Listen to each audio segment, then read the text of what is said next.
morning, folks. Welcome to Just Omer. And my name is Omer Ahern Jr. And I am a Grafton County Commissioner here in Grafton County, New Hampshire. I'm elected from District 3. I serve with two other folks on the 3-member Board of Commissioners. And this is my periodic report to the people of Grafton County and beyond, because I guess this goes out on social media, and so I'm glad to be able to make these reports. And I want to thank the folks here at PBTV in Plymouth and the Plymouth Library for giving me this opportunity to make these reports. I guess it's been a couple, maybe even 3 weeks since I've given my last report. Today is June 8th. And I'd like to just bring you up to date on some things. Again, I am one of 3 county commissioners here in Grafton County. I serve with 2 other folks. The chairperson of the Grafton County Commissioners is Wendy Piper, and she is elected from District 1, which is made up of the towns of Hanover, Lebanon, and Enfield. And then we also serve with Commissioner Martha McLeod from up Littleton Way, and she serves the towns, and that's District 2.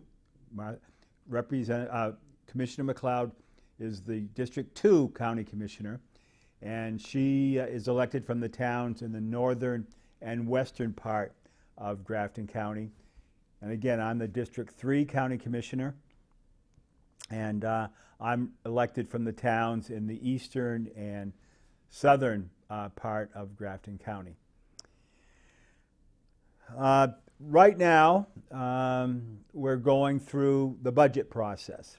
Our financial year is a fiscal year that runs from the 1st of July till the end of June. So we're getting close to the end of the year, and so there's a lot of meetings that we're conducting and holding with the members of the Grafton County delegation.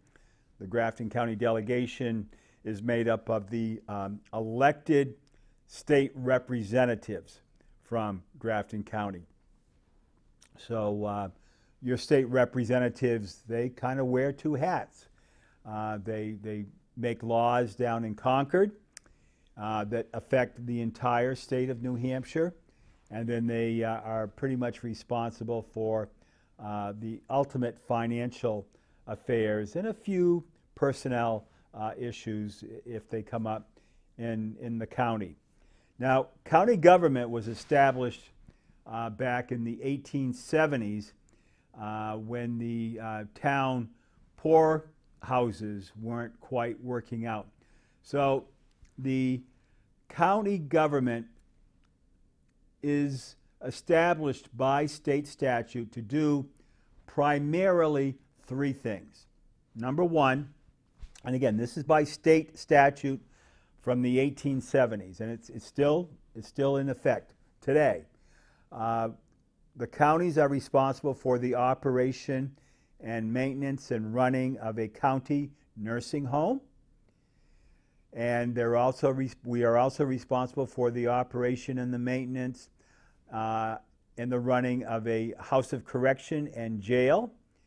And by statute, we are supposed to be or can be operating farms, dairy farms, that would also be growing vegetables and pigs and chickens in order to feed the people in the nursing home and feed the people in the houses of correction, as well as the employees and any county workers or staff people that live on the county complex.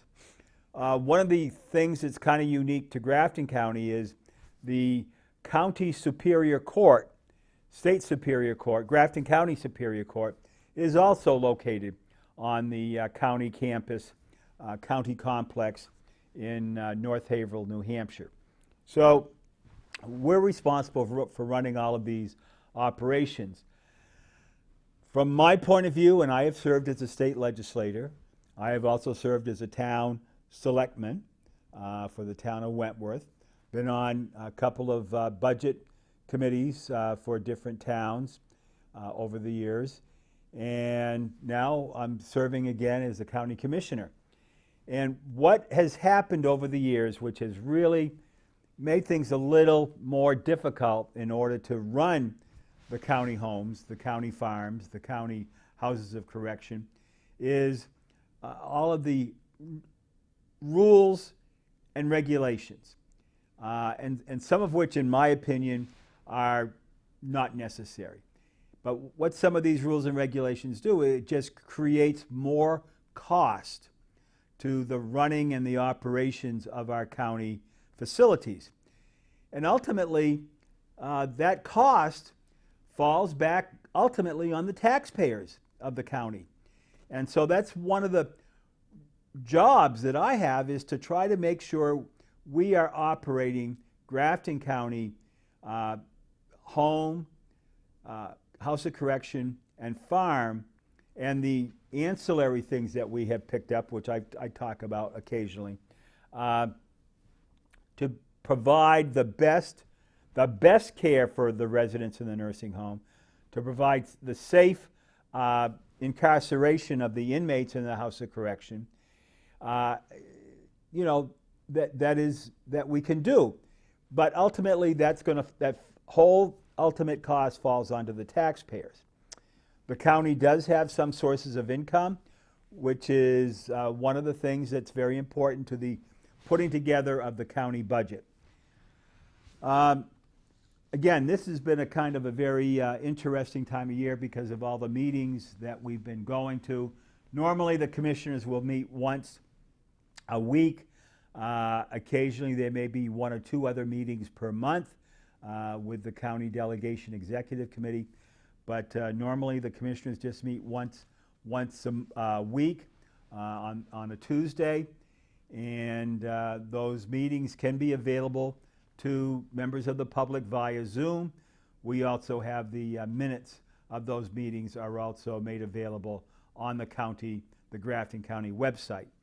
So a couple of things I'd like to bring to your attention too, especially one with regard to the budget, is back on May 22nd, the commissioners did hold a public hearing with regard to the fiscal year 2024 budget. And there were not too many people from the public present at that public hearing. But we did have a couple of people there who had some interest in our nursing challenges that we have at the nursing home.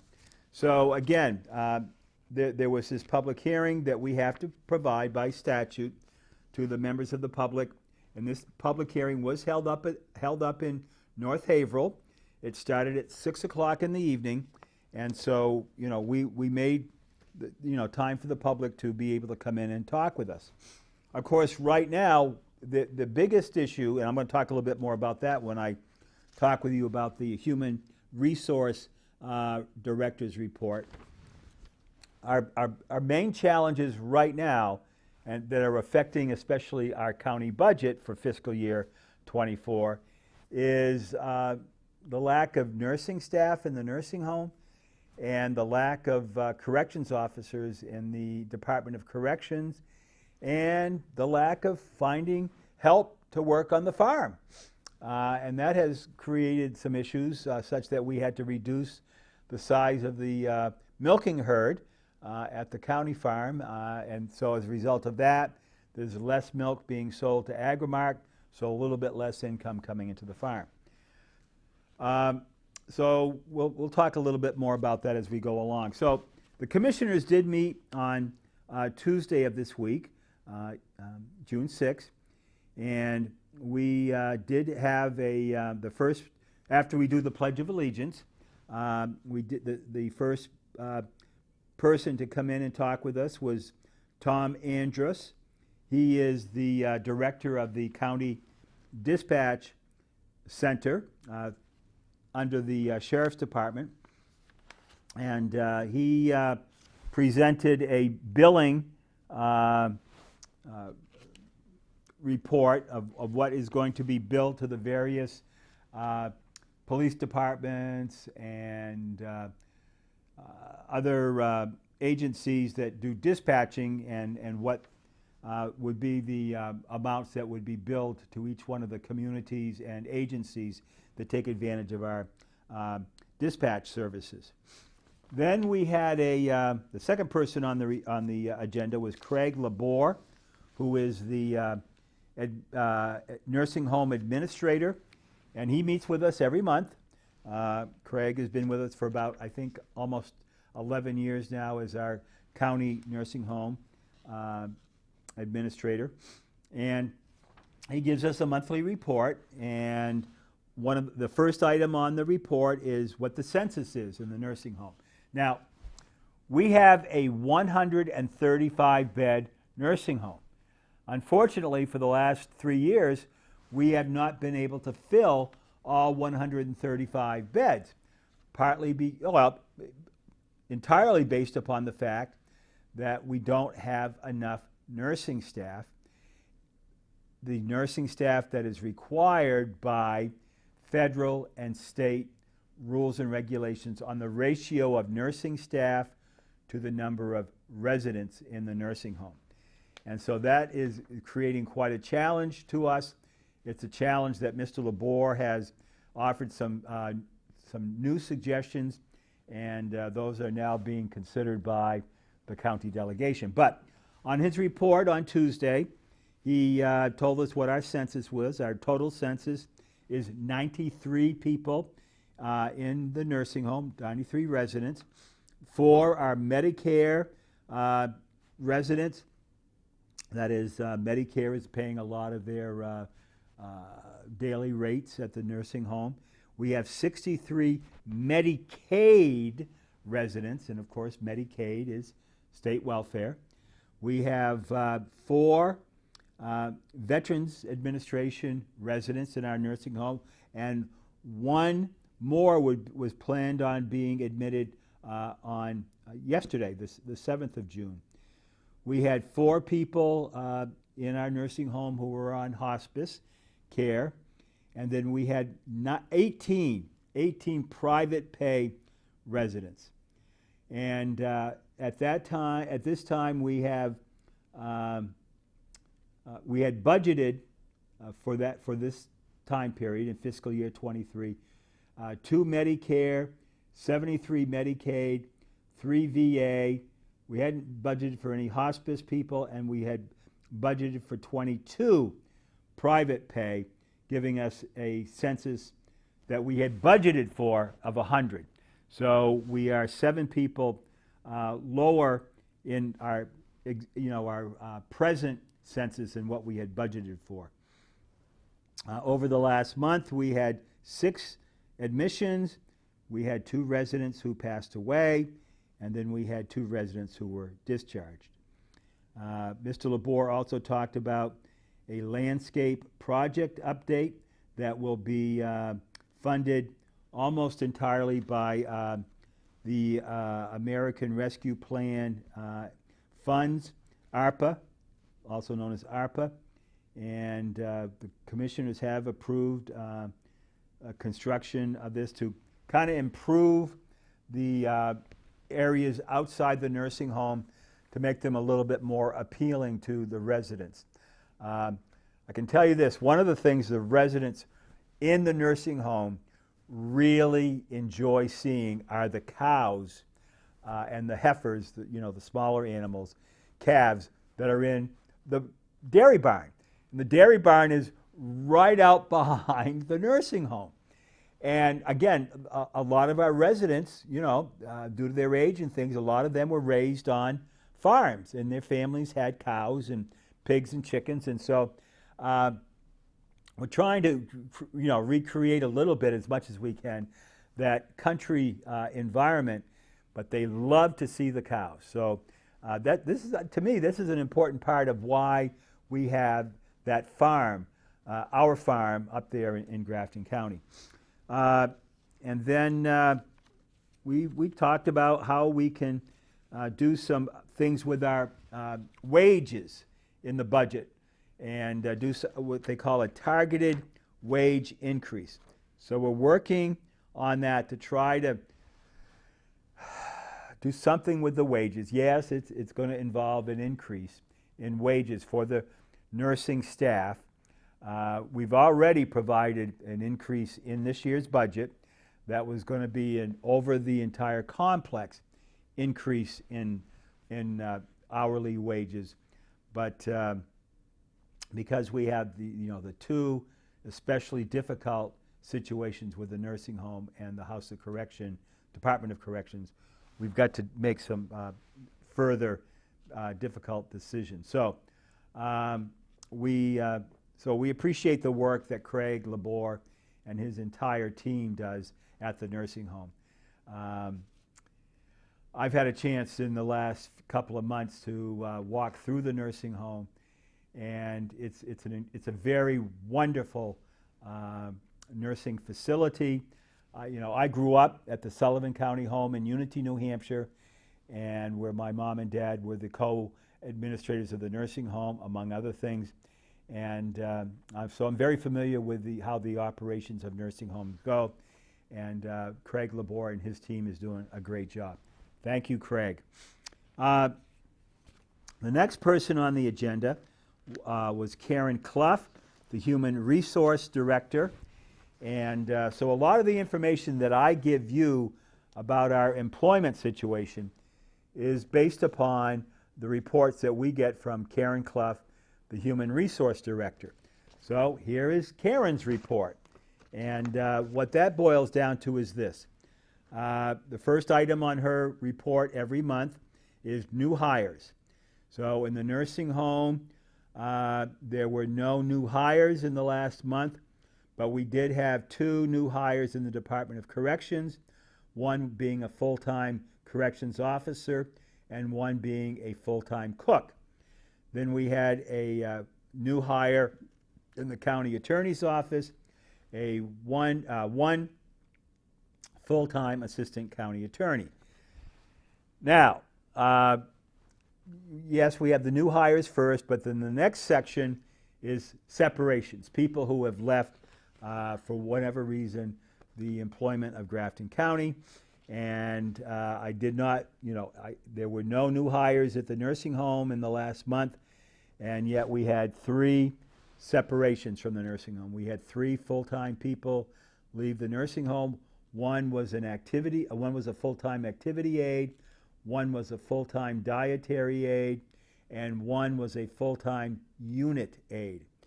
So a unit aide is an individual who is actually out working, face-to-face, person-to-person with the residents in the nursing home. So that's the nursing home. There were 3 full-time positions that, we lost people. The second department under separations was the Department of Corrections. We had 4 people leave us, 2 full-time and 2 part-times. The 2 full-time positions were corrections officers. We had 1 part-time correction officer leave us, and we had 1 part-time night watchman leave us. Then we had 1 separation from the alternative sentencing department, and that's a relatively new program that the county has taken on over the last 15 or 20 years. And the alternative sentencing program is, as the name of the program suggests, is a way to try to reduce, when we set it up, reduce the number of people going into the House of Correction. Because when it was first set up, there were a lot of people going into the House of Correction. And so this was a way to deal with people who were having domestic violence issues, drug and alcohol issues, and other petty issues to see if we can't work with them through counseling and group meetings outside the House of Correction setting so that they're not in the House of Correction. So we had 1 person separate from the alternative sentencing department, and that person was a full-time case manager. The reasons for leaving, we offer exit interviews, but not every employee that leaves us wants to do an exit interview. We had one resign for personal reasons or no reason. One was terminated. There was a new job opportunity, career change for two of the people. One relocated and one retired.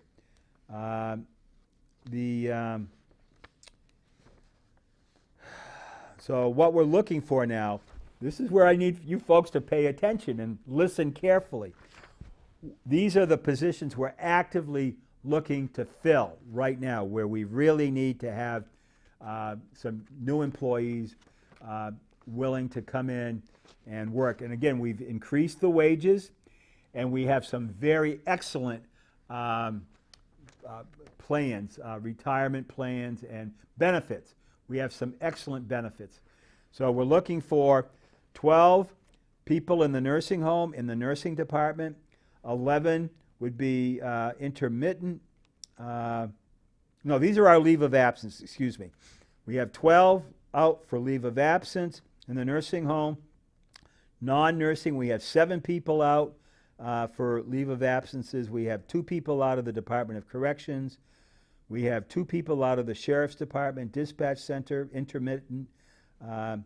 We have 2 people out of the County Attorney's Office, intermittent.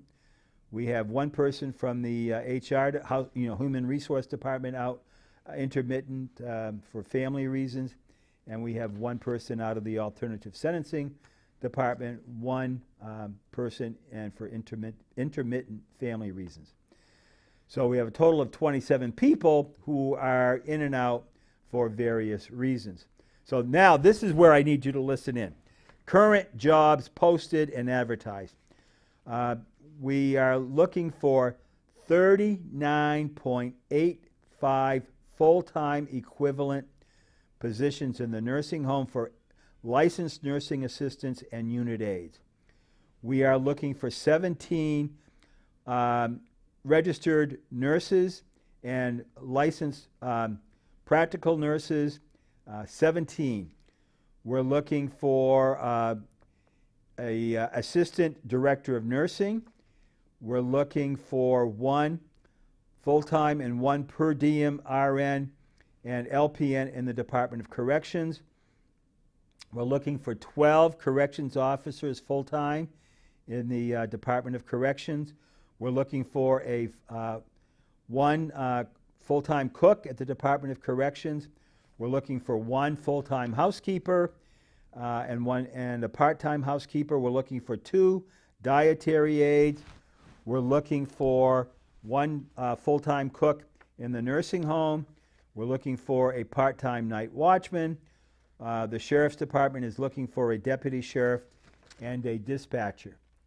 We're also, that's right, we're also looking to hire a new corrections superintendent because Superintendent Elliott is retiring at the end of August. So we're actively advertising for a new corrections superintendent.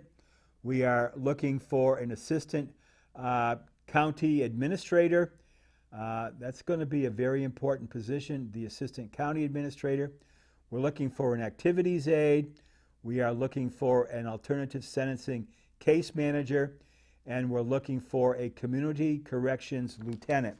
So all of these job openings can be looked at the Grafton County website under the Human Resources part of the website. Just go to Grafton County website, Grafton County government, however you can get there when you go on the internet.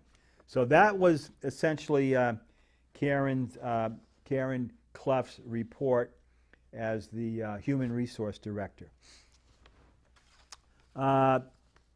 During the remainder of the Commissioners' meeting, we approved the minutes of 2 previous meetings. We sign off on the check registers. One of the things that's important for you folks to know is every invoice, every bill that is paid by the county each week are submitted to the county commissioners, in a listing for us to sign off on. But in addition to that, even more, the clerk of the county commission is provided a thick file of every bill that is submitted, an actual copy of the invoice to look at, and whether it's from a traveling nurse agency or the company that sells us wood chips for our wood-fired plant that provides heat to the nursing home and the Superior Court building. Every one of these invoices are looked at and signed off on individually by the clerk of the county commission. It's very interesting to see what we pay, what the county, what you as the taxpayers are obligated to pay to Woodsville Water and Light for the water, sewer, electricity that we get charged by Woodsville Water and Light. So if you have any questions about those, you can talk a little bit with me. And right now it's Commissioner McLeod is the clerk, and so she's signing off on each one of those invoices every week. One of the other things that's kind of unique to the county commissioners throughout the state of New Hampshire, and it's kind of a new thing, is we're kind of a magnet to help other nonprofit organizations within the county to come up with and acquire public funding. And so sometimes we participate in a funding proposal, not that it's going to cost the taxpayers any money, but it's what the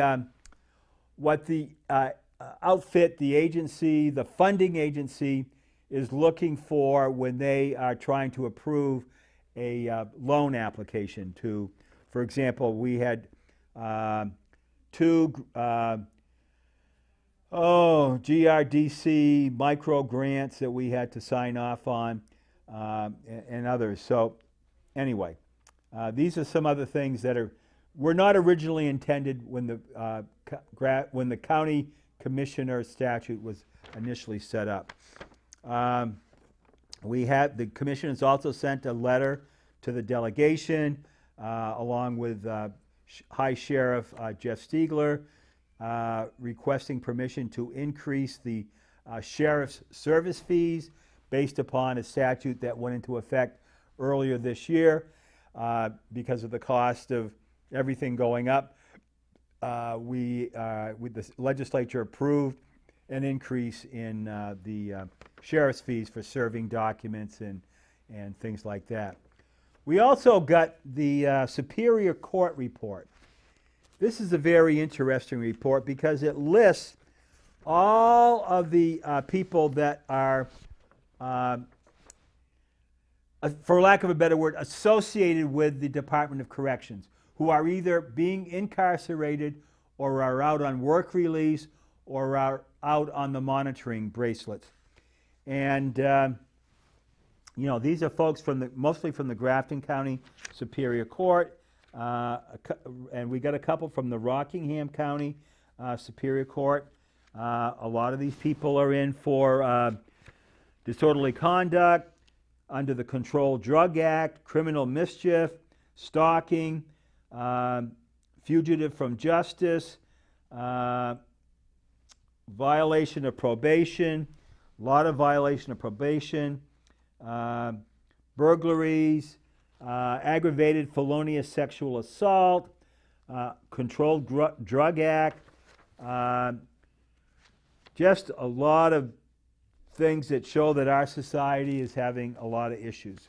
So this is the report for June of 23, and this is the report that I pulled out from July of 22, and a lot of from the July of 22 report, again, criminal threatening, disorderly conduct, violation of protective orders, stalking, criminal mischief, forgery, disobeying a police officer, criminal threatening,